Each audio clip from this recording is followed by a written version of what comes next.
네, 하나님 말씀은 로마서 4장 1절에서 8절입니다.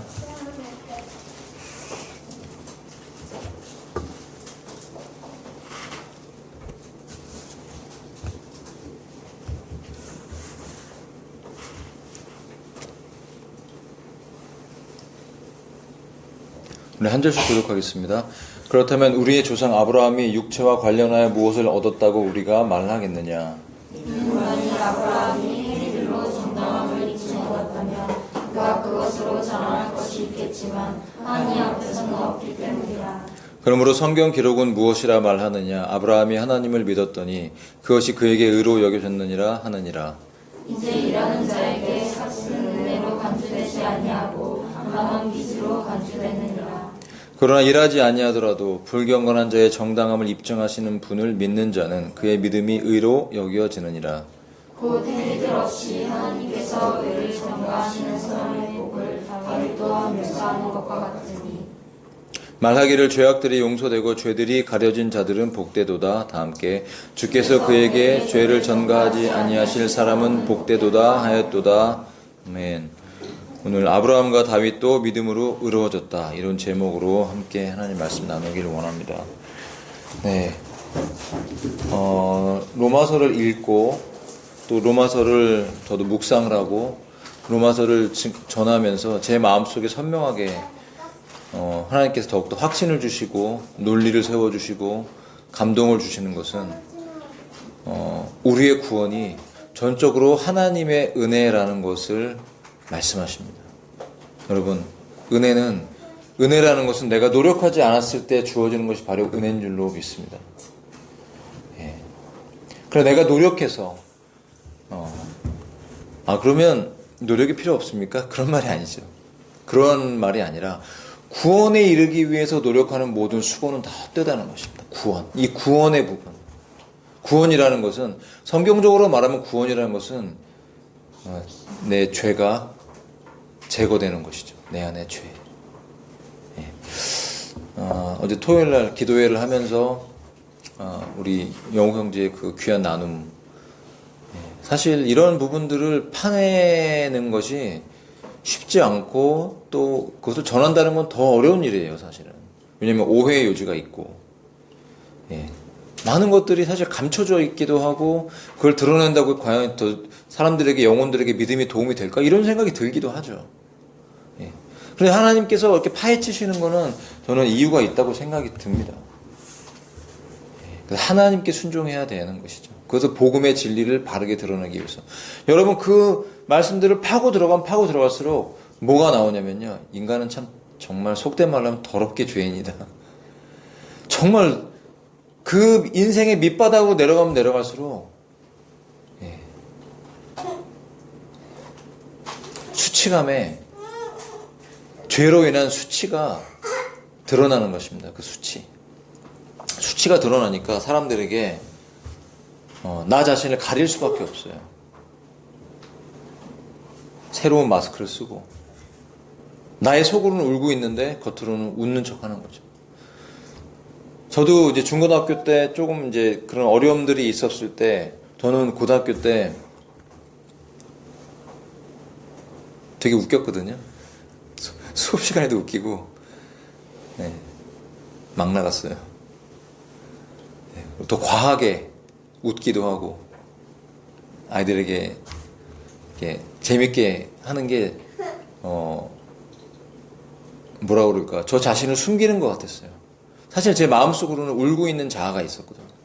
슬펐고, 삶의 환경이 쉽지 않았고, 그런데 오히려 겉으로는 그것을 더 감추기 위해서 더 과하게 자신을 포장하는 것들을 이제 나중에 깨달았죠. 그 당시에는 잘 몰랐고, 제가 정말 주님을 알고 나서 그 은혜를 받고 나니까 그럴 필요가 없어진 거예요.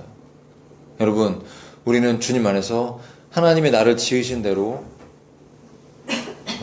살아가면 됩니다. 원래 하나님의 나를 지으신 대로. 근데 우리는 사실은 겉으로는 우리의 내면이 많이 숨겨져 있기 때문에 잘 드러나지 않을 때가 많죠. 내가 아닌 모습으로 내가 살아간다는 건 굉장히 어려운 일입니다. 여러분, 정말 우리 안에 있는 하나님이 우리에게 원래 주신 그 인격의 깊은 사랑과 온유함들이, 예수 그리스도의 그 인격이 하나님 우리를 처음 창조하셨을 때보다 더 좋아지고 더 회복된 모습으로 드러나기를 정말 소망합니다. 정말 소원합니다. 우리 그것을 위해 기도하십시다. 하나님 우리를 빚어주세요. 정말 내가 남들에게 꾸며져 있고 나도 모르게 보호 장막을 치고 나의 원모습대로 살지 못하게 하는 그 연약함. 정말 여러분, 그것이 죄 아닙니까?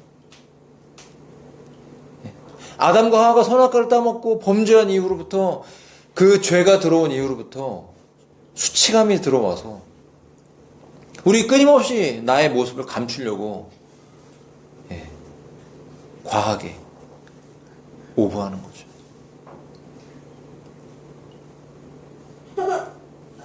그러나 성경은 우리에게 이렇게 말씀하십니다. 아브라함과 다윗이라는 사람을 통해서 믿음의 삶에 대해서 우리가 정말 구원받고 하나님의 자녀가 되는 것은 바로 나의 노력과 나의 힘으로 되는 것이 아니라 오직 하나님의 전적인 은혜로 된다는 것을 상기시켜 주시면서 우리가 믿음 안에 구원받은 사람이라면 정말 이제 자유함으로 살아가야 될 줄을 믿습니다. 자유하게. 죄에 얽매이지 않고. 여러분, 자유한다는 것은 내 마음대로 사는 게 아니라 자유가 있죠. 그러나 그 자유를 가지고 내 죄를 가리우는 데 사용하지 말고 하나님의 그 선하신 뜻을 이루는데 우리의 삶을 내어드려야 될 줄로 믿습니다. 그 삶만이 가치가 있고 기록되고 기억되기 때문입니다. 자, 1절을 보겠습니다.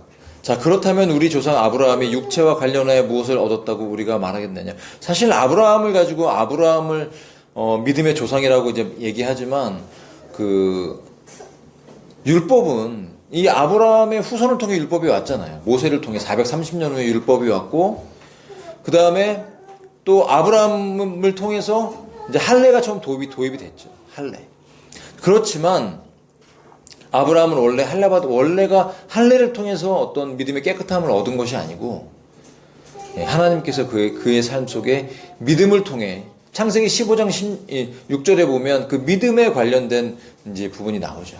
아브라함이 하나님을 믿으니 그 믿음을 의로 여기셨다는 것이 바로 그의 신앙의 본격적인 그 의로움과 거듭남의 출발점이 된 지점이라는 것입니다. 그렇기 때문에 이 유대인들이 말할 때, 유대인들에게 특권이 있어. 우리는 아브라함의 후손이고 다윗의 자손이야. 그 후손이야. 라고 얘기하면서 그들이 정말 존경하는 족장이었던 아브라함과 그들이 정말 존경하는 다윗이라는 사람.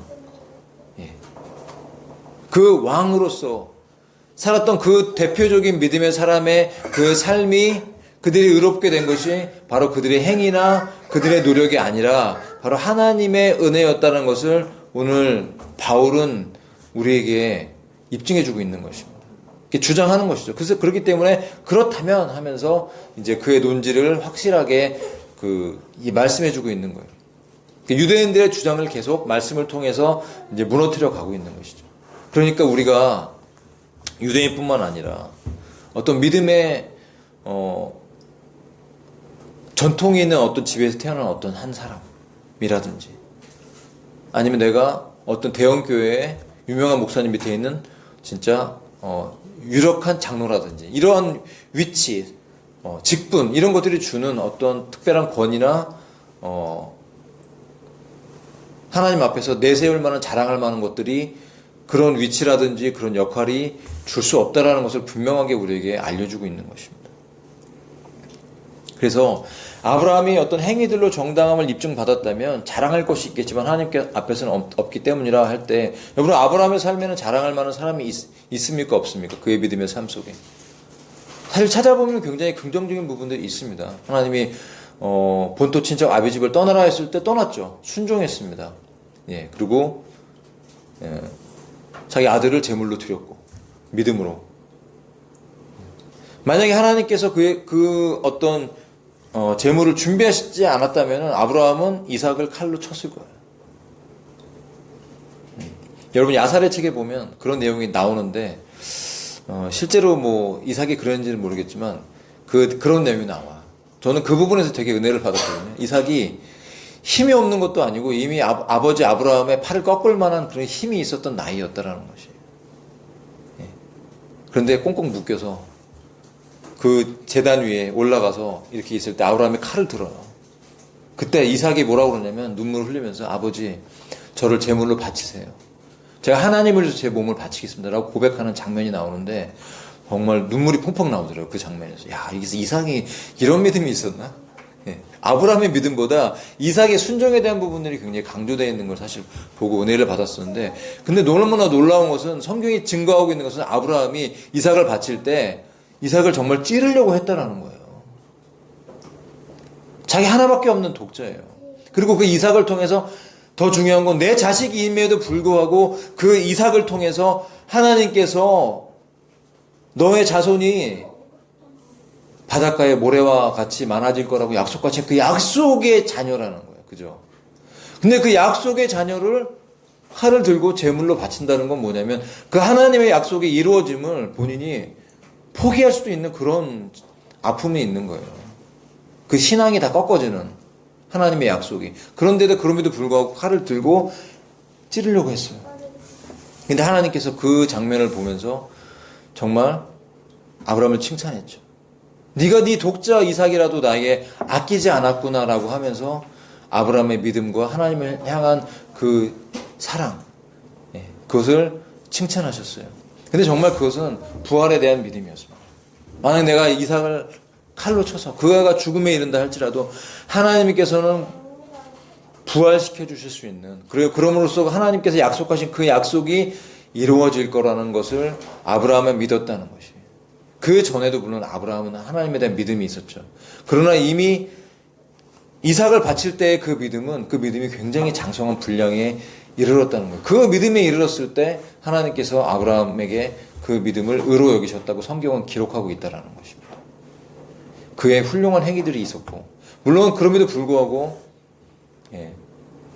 두 번이나 내 아내를 누이라고 하면서, 누이가 맞긴 맞아요. 그 당시에는 이제 사촌끼리 근친 이런 게 있었기 때문에 맞긴 맞습니다만 현재는 부인이 맞죠. 그죠? 부인이라고 했었어야 되지만 그 연약함 때문에 그렇게 두 번이나 했었죠. 그렇지만 하나님께서 그를 건져주셨고 보호해 주셨습니다. 그 태를 보호하셨고 그 태를 통해서 이삭이 나올 수 있도록 하나님께서 지켜주셨죠. 왜냐하면 그를 통해 어쨌든 약속의 아들, 여자의 후손인 예수 그리스도가 오셨어야 되기 때문에 그 태를 보호하시기 위해서 그렇게 하셨다는 것입니다. 어쨌든 오늘 성경이 우리에게 말씀하고 있는 것은 무엇이냐면 아브라함의 헌신이나 그의 믿음의 순종이나 이런 것들이 정말 눈꼽만큼도 그를 의롭게 할 수 있도록 힘을 보태지는 못했다는 거예요. 그의 어떠한 헌신의 삶이 있어도 그가 정결해지고 거룩해지고 하나님 앞에서 의로 구원받을 수 있는 계기가 되게 했던 것은 전적으로 아브라함을 향한 하나님의 은혜였다라고 증거하고 있습니다.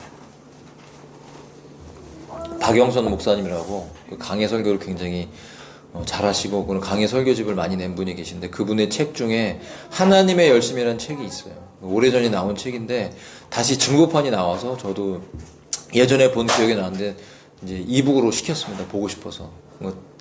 이제 시간 없어서 다는 지금 못 봤지만 그분이 주장하고 있는 것이 무엇이냐면 우리가 믿음을 갖게 되고 우리가 이렇게 구원받고 하나님의 자녀가 된 것은 우리가 보통 일반적으로 아브라함이나 다윗이나 이런 신앙의 인물들을 보면서 그들을 위대한 인물들로 추앙하기가 쉽지만 결국 그들이 구원에 이른 것은 무엇이냐면 하나님의 열심이다라고 말씀하고 있는 것이에요. 하나님의 열정, 하나님의 열심. 그 하나님의 열정과 열심이 붙잡아서 저도 이 자리까지 오게 됐고 여러분도 이 자리까지 오게 된 줄로 믿습니다. 하나님의 열심이 아브라함을 붙잡아서 그가 믿음의 조상이 되도록 그의 삶을 이끌었다는 것을 우리는 기억해야 됩니다. 우리는 그 어떤 사람도 주님 앞에서 나의 힘으로 구원받았다고 내가 구원받는 데 있어서 나의 힘을 보탰다라고 우리가 주장할 수 없습니다. 그래서 4절에 보면 일하는 자에게는 일하는 자에게 싹슨 은혜로 간주되지 아니하고. 이게 무슨 말이냐면 여러분 일할 때 월급을 받으면 그 월급을 받으면서 아이고 우리 사장님 정말 은혜롭습니다 이렇게 얘기합니까? 물론 이제 그것을 풍성하게 해주는 사장님한테는 은혜롭다고 할 수도 있겠죠. 유튜버가 영상을 찍는데 자기가 돈이 많다고 이제 잘 안 되니까 앞으로 들어온 유튜브 이 계정이 잘 되면 PD에게 월급을 다 주겠다 결정을 하고 했는데 정말 잘 됐잖아요. 그래갖고 PD가 매달 그 들어오는 돈이 다른데 2달치를 계산했더니 뭐 1억이 넘었죠. 1억 몇천.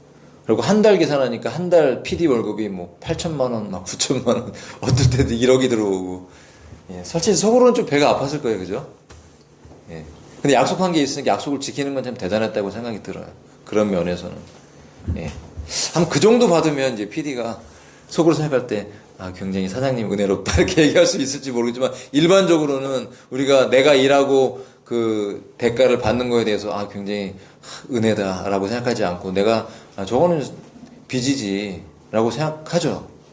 그래서 안 주면은 임금이 체불되거나 그러면 난리 나잖아요. 그런 것처럼 일하는 자에게 삭슨 은혜로 간주되지 않고 빚으로 간주된다. 그러나 일하지 않더라도 불경건한 자의 정당함을 입증하시는 분을 믿는 자는 그의 믿음이 의로 여겨지느니라. 여러분, 불경건한 자가 누굽니까? 바로 죄인이죠. 이 불경건한 자와 정당함을 입증한다. 그 불경건한 자를 정당하게 입증한다는 것은 사실은 이제 이게 말이 안 맞는 거잖아요. 불경건한 자가 정당하게 입증될 수가 있나요, 원래는? 일반적으로 상식적으로도 이거는 정당함을 입증받을 수가 없습니다. 그렇지만 이 간격이 불경건한 자가 정당하게 입증받는 자가 되는 이 간격, 이 넓은 간격,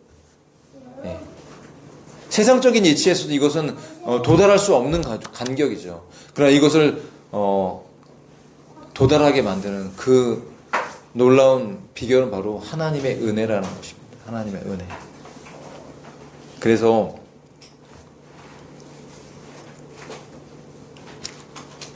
행위가 없이 하나님께서 의를 전가하시는 사람의 복을 다윗 또한 묘사하는 것과 같다고 말씀하셨어요. 그래서 죄악들이 용서되고 죄들이 가려진 자들은 복되도다. 이 구절은 어디냐면 시편 32편에 나오는 다윗이 7가지 회개의 시를 지었는데 그 중에 2번째입니다. 대표적으로는 시편 51편에 보면은 다윗의 그 회개에 대한 시가 나오죠. 허물의 사함을 받고 그 죄가 가려워지는 그것에 대해서 이제 얘기하고 있는데 우리가 잘 알다시피 다윗은 큰 죄를 졌죠. 바세바와 간음을 했고 그 다음에 살인죄를 지었어요. 그냥 살인죄도 아니죠. 우리아라는 물론 햇사람이에요. 햇사람은 이스라엘 사람은 아닙니다. 그리고 그 우리아가 그렇지만 이제 군인으로 이방인들도 이렇게 이제 다윗의 수하에 많이 들어왔거든요. 다윗의 그 인품과 하나님의 함께하심을 보고서 그들이 유대인이 되고 유대교를 가지면서 그 안에 들어온 것이죠. 햇사람 우리아는 그런 사람이에요. 그렇지만 충성된 사람이 분명했습니다. 그 다윗이 본인이 이제 바세바가 임신한 것을 알고 본인의 허물을 가리기 위해서 이제 우리아를 전쟁 가운데 있는 그를 불러들여요. 그리고 아내와 동침하게끔 집으로 보내요. 그런데 어떻게 내가 우리 동료들은 다 고생하고 있는 내가 그렇게 잘 수 있겠습니까? 하면 자지 않아요. 집으로 가지 않습니다. 그러니까 다윗의 그 계획에 차질이 생긴 거죠. 본인의 허물을 가리기 위해 그렇게 한 건데 결국은 이제 최종적으로 쓴 방법이 무엇이냐면 바로 우리아를 전쟁 가운데 있다가 우리아만 냅두고 다 빠져라. 정말 치졸하고 악한 방법이었어요. 그래서 그가 맞아 죽었습니다. 전쟁 가운데서. 정말. 그런데도 조금도 양심의 가책을 느끼지 못해요. 왕은 그럴 수 있다고 생각했던 것이죠. 왜 그랬을까요? 여러분 다윗이 왜 그런 상태가 됐을까요? 다윗이 왜 밧세바를 범했고 그 죄를 가리기 위해서 거짓말을 하게 됐고 그래도 안 되니까 우리아를 맞아 죽게 하는 죄.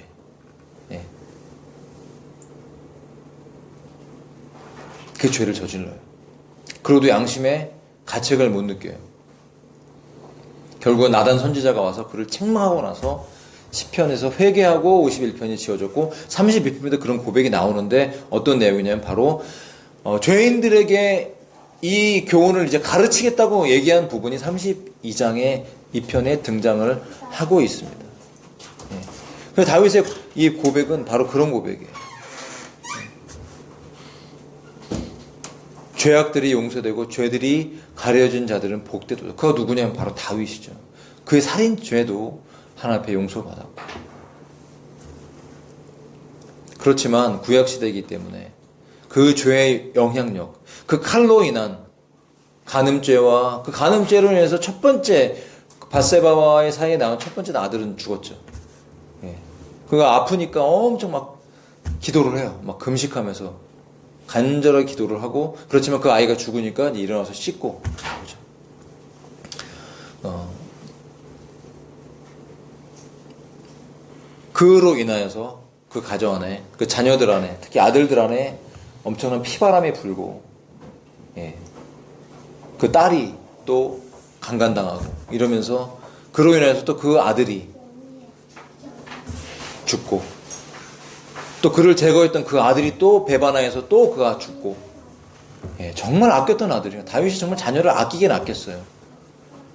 아끼긴 아꼈는데 너무 아끼다 보니까 예, 왜 너가 왜 그렇게 했냐 하고 이렇게 한 번도 섭섭하게 말한 적이 없다라고 얘기했죠.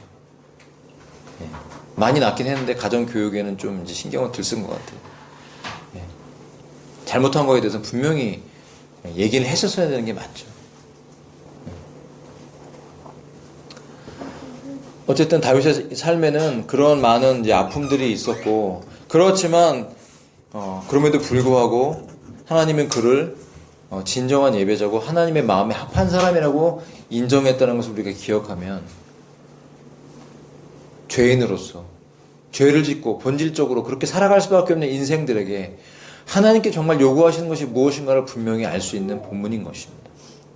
여러분, 우리가 성경을 읽을 때, 성경의 위대한 인물들을 볼 때 그 인물들의 위대한 요소도 중요하지만 더 중요한 것은 그들을 이끌어서 포기하지 않고 끝까지 그 믿음의 조상의 자리에, 위대한 하나님의 마음에 합한 자의 왕의 자리에, 그래서 다윗의 후손이고 다윗의 장막에 펼쳐질 거라고 예언되게 하셨던 그 위대한 인물들의 삶 속에 간섭하시고 역사하셨던 너무나도 위대하신 하나님의 사랑의 역사가 우리 눈에 다가와야 된다는 것을 저는 증거하고 싶습니다. 그것이 바로 하나님의 열심이고 하나님의 열정이에요. 우리를 용서하시고 우리를 사랑하셔서 끝까지 하나님이 원하시는 지점까지 이끌어 가셔서 우리에게 은혜를 베푸시고 구원을 베푸시고 우리에게 믿음을 주시고 그의 모든 삶의 아이덴티티가, 그의 데스티니가 정말 하나님의 예정대로 되기 위해서 우리를 이끌어 가시는 하나님의 그 손길을 우리가 발견할 때 우리는 그 성경 안에서 하나님의 은혜를 발견하는 것입니다. 내가 노력해서, 내가 무엇을 해서가 아니라 오히려 우리의 삶의 열매들은, 내가 이렇게 했다라는 것들은 하나님이 얼마나 나의 삶을 은혜롭게 신실하게 이끌어 주셨는가를 증거할 수 있는 열매라는 것을 우리가 기억해야 되는 것입니다. 그러므로 자랑할 수가 없죠. 우리가 무엇을 자랑할 수가 있습니까? 아이고 하나님, 제가 예전에 이렇게 많은 사람을 전도했고 이런 열매를 맺었고 이렇게 선교를 했고 이렇게 했습니다 라고 하는 것이 나의 자랑입니까? 아니면 하나님의 은혜입니까? 그래서 바울은, 이 위대한 사도였던 바울조차도 우리에게 내가 아니요 나와 함께한 하나님의 은혜였다라고 우리에게 증거해주고 있는 것입니다. 그래서 바울이 그렇게 열심히 사역하고 그렇게 열심히 몸을 들여 시간을 들여 헌신하면서 주 앞에 그 삶을 드렸던 이유는 그에게 있었던 그의 열정이 아니라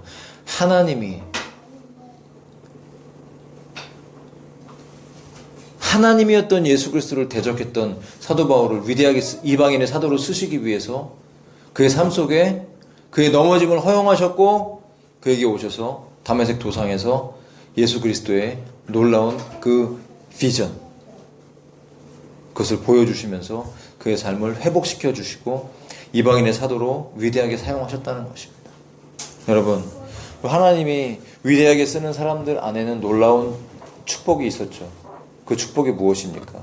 이 땅에서 우리에게 다가오는 명예나 이 땅에서 우리에게 다가오는 어떤 부귀나 유명해짐이나 그런 것들이 아니라는 것입니다.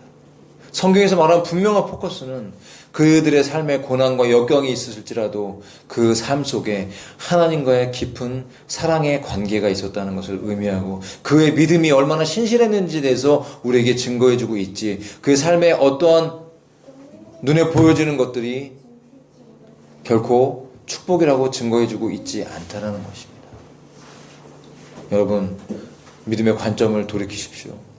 영원의 세계에서의 관점, 영원의 세계에서 우리에게 주시는 그 하나님의 상급, 그 놀라운 이 땅의 삶이 끝나고 내가 주 앞에 갔을 때 그리스도의 심판대라는 그 다리를 거쳤을 때 여러분, 우리의 삶이 기억된다라는 것을 우리가 기억해야 됩니다.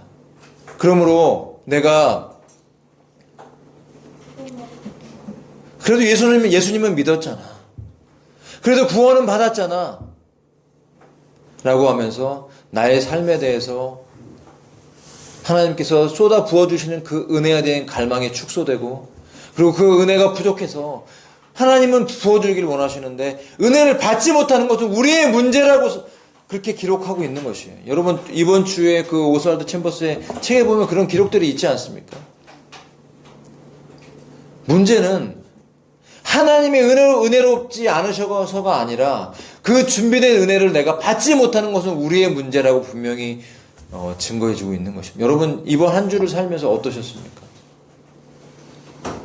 한번 돌아보십시오. 내 삶에 얼마나 내 삶에 문제가 있거나 없거나 그런 문제가 아닙니다. 정말 중요한 것은 내가 환경이 어떻든 무엇이 어떻든 상관없이 정말 하나님의 은혜가 나의 삶에 머무르고 있었는가가 진짜 중요한 거라는 것이죠. 주님과 동행하는 자의 삶, 이런 자의 삶이 기억되고 하나님 앞에 기록된다는 것이에요. 선하게. 이것이 바로 우리의 상입니다. 믿습니까? 심지어 어떤 사람들은요, 너무나 많은 사람들이 선망의 대상으로 보는 그런 열매들이 있어요. 보여지기에 화려한 것들이 있다는 것이. 사역적으로, 이 세상적으로 사람들이 흠모할 만한 어떤 열매가 있다고 칩시다.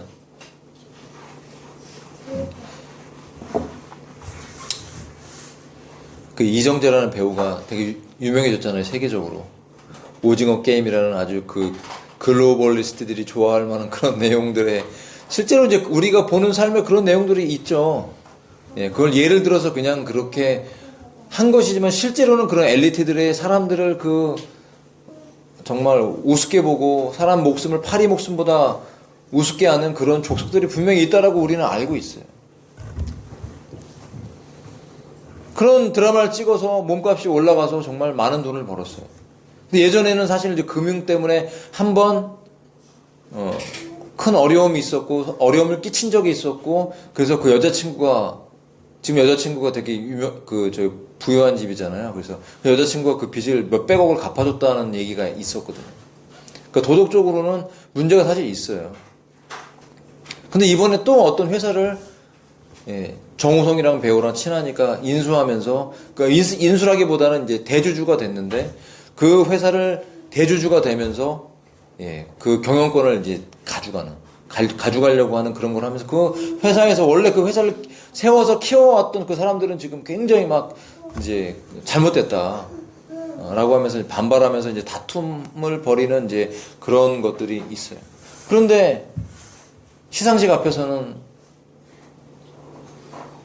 하나님께 감사를 표현하고 그의 신앙을 고백했는데, 여러분, 그렇게 내가 그걸 하나님의 영광이라고 주저리 그 앞에서 했는지는 모르겠지만 실제의 삶에 들어가서는 그렇게 나에게 허락된 위치나 나에게 허락된 재물이나 유명도를 가지고 내가 정말 하나님의 말씀에 합한 삶을 살았는가, 하나님 말씀에 순종하는 삶을 살았는가, 정말 가난한 사람을 돕고 연약한 자를 돕고 죽어가는 삶을 살렸는가, 주 예수 그리스도의 영광을 위해서 나의 것들을 포기할 수 있었는가.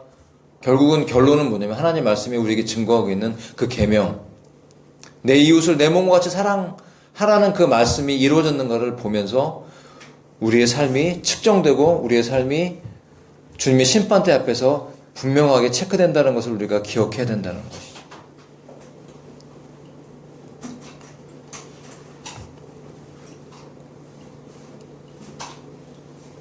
그래서 오늘 말씀을 정리하면서 아브라함과 다윗에게 줬던 이 분명한 하나님의 은혜들, 그러므로 유대인들이 내가 아브라함의 자손이고 우리가 다윗의 후손이고 라고 육신적으로 갖고 있었고 내가 할례를 받았고 어쨌고 율법을 받았고 그러므로 이렇게 이방인들과는 달리 특별하게 무언가를 받았다고 생각하는 유대인들의 그 자만심, 그 악함, 그러므로 하나님께 인정받을 수 있는 뭔가 1차적인 육신적인 근거가 있다라고 얘기하는 것들이 정말 잘못됐다. 그렇지 않다. 아브라함도 그 믿음으로 의롭다함을 받았고 다윗도 그 믿음으로 그의 죄가 사함을 받았기 때문에 결국 구약시대였지만 율법을 통해 구원받은 것이 아니라 결국은 율법이 오기도 전에 하나님께서 아브라함을 믿음의 조상으로 세워서 결국은 오실 예수 그리스도를 바라봤고 다윗조차도 그의 후손으로 오실 예수 그리스도의 십자가를 바라보면서 그가 죄사함을 받았다고 성경이 오늘 우리에게 증거해주고 있는 것입니다. 그렇기 때문에 오늘도 이 믿음의 시즌을, 이 신앙의 시즌을 살아가는 저와 여러분에게 하나님께서 요구하시는 것은 우리는 자랑할 수 없다라는 것이에요. 어떠한 상황이 펼쳐지고 어떠한 눈으로 볼 때 축복처럼 여겨지는 그러한 것들이 우리에게 다가온다 할지라도 우리는 절대 자랑할 수 없다는 것을 기억해야 됩니다. 날마다 그러므로 하나님께 영광을 돌릴 수 있는 삶이 되어야 됩니다. 눈에 보이든 눈에 보이지 않든 풍성한 것들이 오든 그러지 않든 궁핍한 속에 있다 할지라도 나에게 베풀어 주시는 그 죄사함의 용서와 나와 동행하시는 예수님의 십자가의 은혜가 내 안에 있다라는 것만으로도 우리가 감사하면서 이 하루를 살아갈 수 있다면 우리의 모든 삶이 결코 망가지지 아니하고 멸망으로 가지 아니하고 주님이 잘했다 칭찬할 수 있는 아름다운 영적인 열매가 맺혀지는 귀한 교회가 될 줄로 믿습니다. 이 십자가의 복음을 붙드십시다. 이 믿음의 삶을 붙드십시다. 믿음의 삶이라면 자랑할 수 없기 때문에 오직 모든 것이 하나님의 은혜라는 것을 증거하면서 주님 오실 때까지 때를 어떤지 못 어떤지 오직 예수 그리스도의 이름을 증거하면서 나는 아니요, 나는 무익한 존재입니다, 우리는 아무것도 아닙니다, 주님이 하셨습니다 증거하면서 주께서 오실 날을 기다리고 준비하는 아름다운 믿음의 공동체가 되기를 축복합니다. 그렇게 깨어있기를 축복합니다. 지난 한 주간을 만약 여러분이 그런 은혜 가운데 거하지 못하고 내 안에 그런 하나님의 은혜가 풍부하지 못했다면 여러분 오늘 다시 한번 회개하고 돌이켜서 이번 한 주간을 기대하십시다. 하나님의 은혜를 기대하십시다. 전 이게 부족합니다. 전 이게 연약합니다. 그게 육신적인 거든 영적인 거든 정서적인 거든 나의 삶에 꼭 필요한 거라고 생각한다면 그 부분에 대해서 하나님 앞에 우리가 풍성한 은혜를 구하는 것은 잘못된 믿음이 아닙니다. 왜냐하면 하나님은 은혜로우신 분이고 선하신 분이고 하나님의 자녀들에게 그분의 풍성한 은혜를 넉넉히 주시고 지혜를 주시고 성령 충만함을 주시고 건강을 주시고 필요한 재정을 주시는 것에 아까워하는 분이 아니기 때문입니다. 믿습니까? 연약한 육체와 부족한 내 안에 그 갈급한 하나님의 은혜가 필요합니다라고 하는 영적인 것과 정서적인 그런 그 만족이 필요해서 나에게 하나님 이런 내면에 위로와 격려가 필요합니다. 그렇다면 여러분 구하시기 바랍니다. 하나님 앞에 구하는 것은 죄가 아닙니다. 그 어떤 것도 제한하지 마십시오. 나의 탐욕과 욕심을 위해 구한다면 잘못된 것이지만 정당한 욕구, 정당한 필요를 위해서 주 앞에 자녀가 아버지 앞에 구한다는 건 절대 잘못된 것이 아닙니다. 여러분 그 부분에 대해서 믿음을 갖고 구하시고 하나님 앞에 한번 구한 것은 받은 줄로 믿으라. 그리하면 그대로 되리라는 말씀들을 믿고 아브라함이 믿었던 것처럼 우리도 그러한 믿음 가운데 하나님의 공급을 기대하면서 풍성하고 은혜로운 주님 앞에 우리의 삶을 올려드리고 그 주신 은혜를 간증하면서 나눠주는 하나님의 복의 유통자, 십자가의 그 피가 우리의 삶을 통해 흘러가서 내가 구원받고 내가 살아날 뿐 아니라 다른 영혼들을 살릴 수 있는 그 놀라운 하나님의 은혜의 통로가 되는 저 여러분이 되시기를 정말 예수 그리스도의 이름을 축원합니다. 아멘. 자, 이 믿음, 이 의로워지는, 우리를 새롭게 하시고 오늘도 회복시키시는 풍성하신 주의 은혜를 기억하면서 우리 함께 오늘 기도하십시다. 우리 함께 통성으로 기도하며 우리의 삶의 문제들을 다 맡기고 올려드리십시다. 하나님 감사합니다. 너무나 좋으시고 선하신 주님을 기대하며 주님을 바라보면서 이 시간 기도하며 나아갑니다. 주님, 아브라함의 믿음을 바라보며 그의 믿음을 의로 여기신 것처럼 주님, 우리가 온전히 더욱더 주님의 의롭게 하시는 은혜를 받고 살아가기를 원합니다.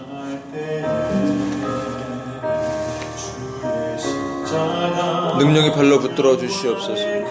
새로운 힘과 능력을 부어주셔서 이번 한 주간을 살면서 그 은혜 안에 머물기를 원합니다. 주님, 메마르지 않게 해주시옵소서. 우리 영혼이 오직 성령의 충만으로 나아가기를 원합니다. 주님, 깨어 기도하며 나아가기를 원합니다. 중보하며 나아가기를 원합니다. 주님의 선하신 손의 통로가 되기를 원합니다. 은혜가 모자라서 메마르지 않게 해주시옵소서. 풍족하고 풍성한 하나님의 은혜가 우리 모든 지체들에게 부어지기를 원합니다. 충만하게 해주시옵소서. 충만하게 해주시옵소서. 예수님의 보혈로 덮어주세요. 정결함으로 거룩함으로 내가 행함이 없어서 아버지 고통하고 내가 행함이 없어서 아버지 좌절할 것이 아니라 주님의 풍성하신 은혜를 받을 수 있는 믿음이 되기를 원합니다. 아버지, 오직 은혜, 오직 하나님의 은혜, 내가 노력해서 내가 애써서 받는 것이 아니라 십자가의 공로로 예수님이 다 해주신 놀라운 구속의 은혜로 인하여서 우리 안에 부어지는 하나님의 놀라운 구속과 그 은혜가 충만하게 부어졌습니다. 아버지 하나님, 그 안에 거하는 공동체가 되기를 원합니다. 그 은혜 안에 서 있기를 원합니다. 주님, 아브라함의 믿음의 조상이 된 것처럼 우리가 선한 주님의 그 선하심을 따라서 온전히 우리의 믿음이 세워져서 아버지 이 시즌을 걸어가기를 원합니다. 믿음이 없는 자가 아니요 믿음이 있는 자가 되기를 원합니다. 아버지, 저희가 믿음이 부족합니다. 믿음을 선물로 부어주시옵소서. 믿음을 더하여 주시옵소서. 영적으로 깨어있기를 원합니다. 할렐루야. 성령님 도와주시옵소서.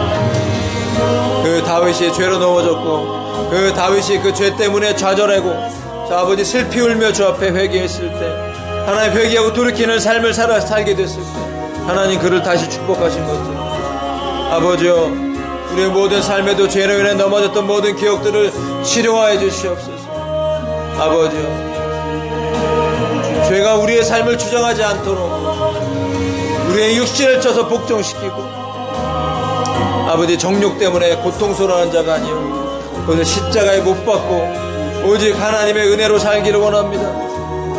성령님, 그 말씀과 계명이 이루어지는 삶을 살도록 우리 모든 지체들에게 새로운 힘을 부어주시옵소서. 아버지의 육신의 질고로 고통받는 문제 속에 있는 모든 질병은 떠나갈지어다. 예수님의 이름으로 모든 질병은 떠나갈지어다. 이유를 알 수 없는 질병과 연약함들은 예수님의 이름을 떠나갈지어다. 죄로 인해 고통받는 모든 지체들, 그 악한 영의 공격은 떠나갈지어다. 예수 그리스도의 이름으로 내가 명하노니 너희들은 떠나갈지어다. 주님, 우리의 모든 삶의 문제들을 받아 주시옵소서. 재정의 궁핍함과 육신의 고통과 아버지의 삶의 부르짖는 기도의 제목들, 필요가 아버지 주 앞에 올려드려질 때 아버지여, 당신의 자녀들을 축복합니다. 당신의 자녀들에게 부족함이 없게 채우시고 하나님의 은혜가 부요하게, 가난한 우리로 부요하게 하신다는 그 말씀처럼 하나님의 공급이 끊어지지 않게 도와주시고 하나님의 공급이 끊어지지 않도록 넘치게 채워주시옵소서. 우리의 영혼육을 오직 하나님의 은혜로만 채워주시옵소서. 할렐루야. 감사와 찬양 올려드립니다. 할렐루야. 주님만이 영광 받아 주시옵소서. 주의 뜻을 아름답게 이루어